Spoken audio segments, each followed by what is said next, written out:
Whether you're getting ready for a night out in the town or for an awesome workout, knowing how to do a Dutch braid will not only be fashionable but also functional. This seemingly complicated hairstyle is fairly simple to master.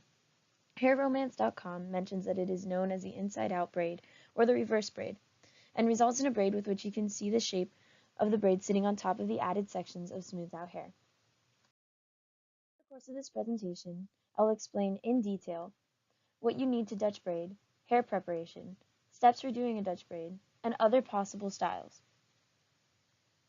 I organized the steps by referencing luxyhair.com. You will need a bristle brush, a pointed rat tail comb, hair ties.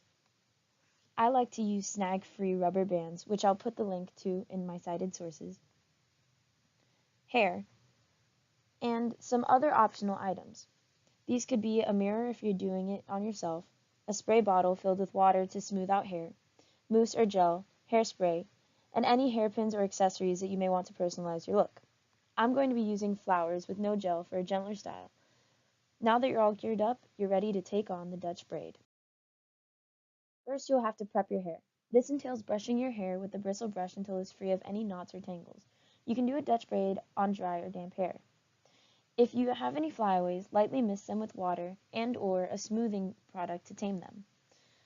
For hair that is harder to manage, that is frizzy or very dry, it is recommended by ThirstyRoots.com, a beauty website that specializes in black hairstyling and hair care information, to use a water-based moisturizer to smooth hair while braiding and castor oil to lock in the hair's moisture to ensure a long-lasting hairstyle. You will then use your pointed rat tail comb to section off a portion of hair that spans the top of the head. You can also use your fingers, but for a cleaner look, using the comb would be best. This section will be split into 3 even strands. The farthest right strand will be held in the right hand, while the other 2 will be held in the left, parted by the middle finger, pointer, and thumb. If you're doing this to yourself, let the middle strand drape over your middle finger and hold the left strand against your palm with your pinky. This will help keep them separate. Now that everything is parted, you will cross the right strand under the middle strand and then cross the left strand under the new middle strand. It's very important that you cross these 2 strands under instead of over. If you don't do this, the Dutch braid won't turn out right. Gather a thin strand of hair from the right side of your hairline and add it to the right strand. Treating the 2 strands as one, cross them under the middle strand. Use your fingers to smooth down any stray hairs and ensure that the braid is tight. The thin strand should be smaller than the right strand you're adding it to.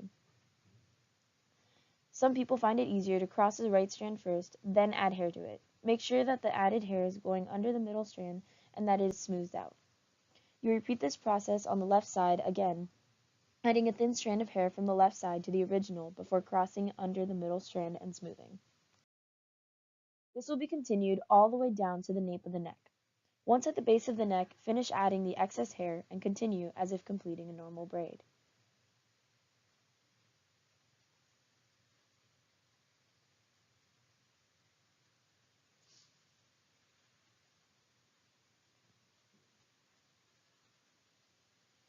When you have about an inch left, tie the braid off with a hair tie.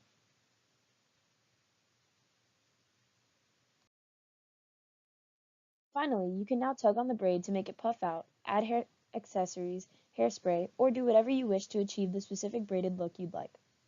As I said before, I'm adding flowers and tugging it out a bit to give it a light and nature-themed look. So, this is the final look.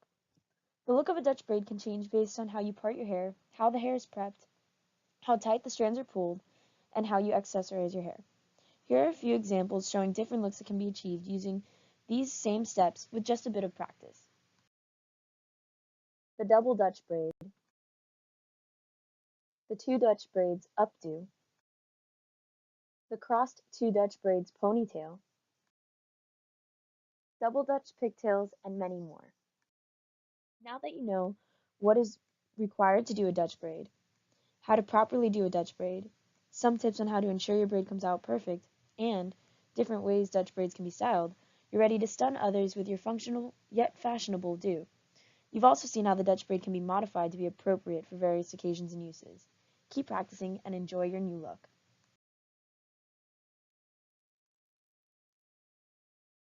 Thanks for watching!